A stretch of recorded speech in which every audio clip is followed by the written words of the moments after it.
everyone, welcome to P4P TV. This is Michael and it's been a while, but I'm back. Well, that's a wrap for 2022 and this is our last video for the year until mid-January 2023. There's only a handful of noteworthy fights remaining for the year, not boxing spectacles, but for the keen boxing enthusiast, they are nonetheless interesting.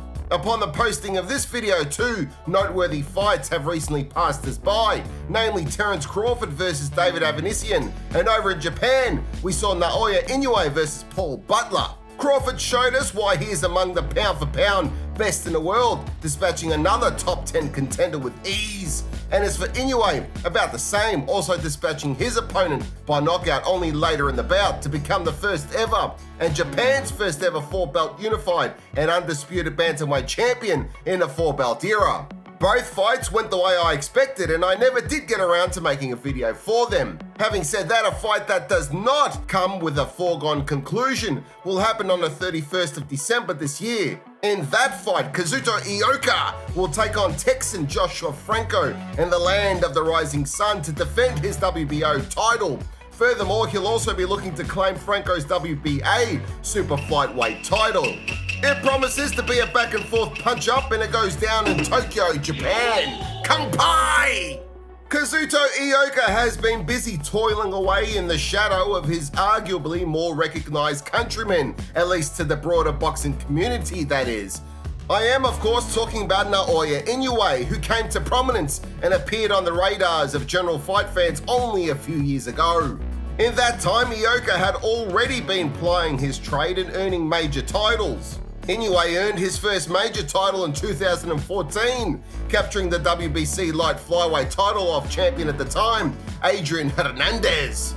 During that time, Ioka had already captured WBC and WBA belts in two weight divisions, both minimum and light flyweight, and had already racked up numerous title defenses. But then again, Ioka is a few years older than Inoue and also started earlier. The now 4-weight division champ Ioka also even retired briefly, very briefly, before signing with Tom Loeffler's 360 Promotions in 2018, and then going on to make his US debut that same year against McWilliams Arroyo, which he would go on to win by unanimous decision.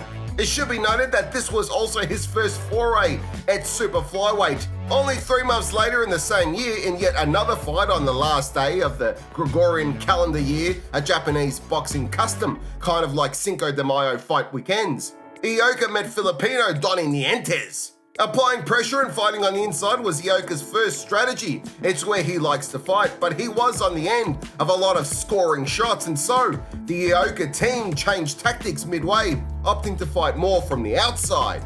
Ultimately, and controversially for many, a stubborn and stoic Nientes went on to win by split decision. It would take Ioka 2 bites at the cherry to defeat the much older Nientes when the two met again in 2022, when Ioka successfully defended his WBO super flyweight title.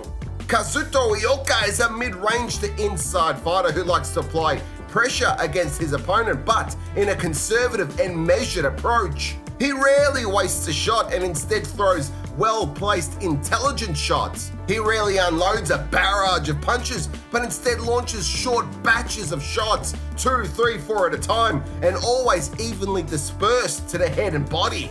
Ioka's a busy fighter, a lot of movement, maybe not as much as he used to, but he maintains a steady and busy pace. 29 wins, 15 by KO, and just 2 losses, 0 by knockout, is a good record. He might not have the most stellar resume, but he'll certainly be a handful for Franco nonetheless.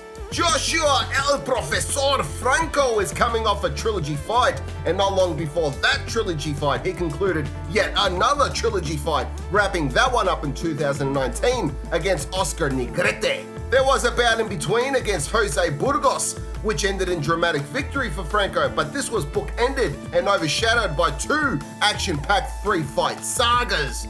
When comparing the resumes of both Franco and Ioka, it's hard to split them in terms of quality opponents, as both fighters have come across high-caliber opposition, but arguably opposition just falling short of top-tier, cream-of-the-crop level. Nientes is an accomplished multi-division champ that handed Ioka only his second defeat, and Australia's Andrew Maloney is on the verge of yet another major title shot and gave Joshua Franco not just a run for his money, but many feel Maloney would have retained his WBA regular belt had he not conceded a knockdown in the 11th round against Franco in their first encounter. Ultimately, Franco went 2-up on Maloney, with their second bout deemed a no contest due to an accidental headbutt. Bullshit. Franco often stands his ground, even whilst under heavy attack. Naturally, this habit of remaining stationary costs him a fair deal of punishment, but thanks to his durability, he'll take that punishment to trade and strike back. I think Franco makes his job more difficult for himself when taking this approach. He keeps a high guard when in close, but it's not always going to be a foolproof defense. Moreover, Franco can fight when retreating. His countering ability is one of his strengths. Like his younger brother, Jesse Bam Rodriguez, Franco's also creative in his offense and possesses great timing. Bam's resume is arguably stronger than Franco's, with notable victories over guys like Carlos Cuadras and Sorang Basay. But that's just my opinion. 18 wins with 8 by KO, 1 loss by KO and 2 draws. Franco has proven himself to be a skilled boxer that does his best work much like Ioka, from mid-range to inside. However, Franco lacks the kind of punching power that will get Ioka's respect, in my opinion, and this could be the deciding factor in their bout. If I'm wrong, I'm happy to work as a delivery driver in Melbourne, Victoria, the high visibility vest state, where traffic congestion will rob you of, a decade of your life. But I'm going to pick Ioka to win this on points. I think Ioka is a more complete and well-rounded fighter than Franco and possesses more power also, which I think will help to slow Franco down and force him to reconsider staying in the pocket for too long with Ioka. Furthermore, the Japanese are honest and typically give fighters a fair shake, but it will play in Ioka's advantage fighting at home. So, provided Ioka's head and heart is still in the game, he should get over on points. Before we hear from the experts, a reminder to please jab that like, share, subscribe and notification bell. Check out our Patreon page to become a Patreon family member where you'll receive some cool perks. Are you looking for some new threads? We've got t-shirts, hoodies and more. So head on over to our Michael Akobi P4P TV stores. They can be found on Redbubble and Spreadshirt, so make sure to check them out. I've said for some time that life is a fight outside the ring, and like so many, I too have battled with anxiety, depression, substance abuse, and so many obstacles in life. These were dark times, but I turned it around, and my experiences might help you to do the same if you are or have dealt with similar hardships. It's all documented in my book, How to Get Out of Life Traps, and it's available on Amazon, so just follow the link below.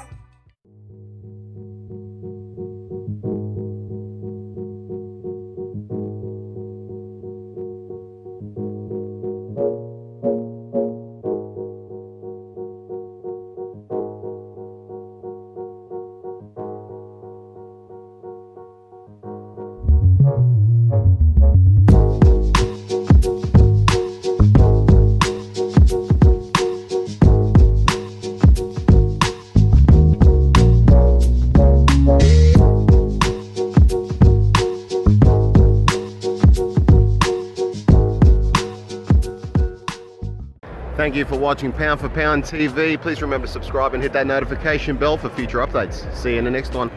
Looking for somewhere to store your crypto? I'm not a financial advisor, but it's pretty obvious that cryptocurrency is growing in popularity and utility. And many folks think that they've missed the boat on cryptocurrencies like Bitcoin or Ethereum, but they couldn't be further from the truth. And if you're invested or looking to invest, CoinSpot has you covered.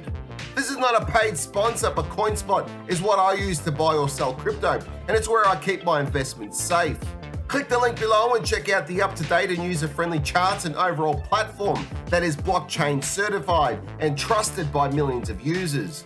Follow the link provided and enter the code to receive $10 worth of Bitcoin just for simply signing up.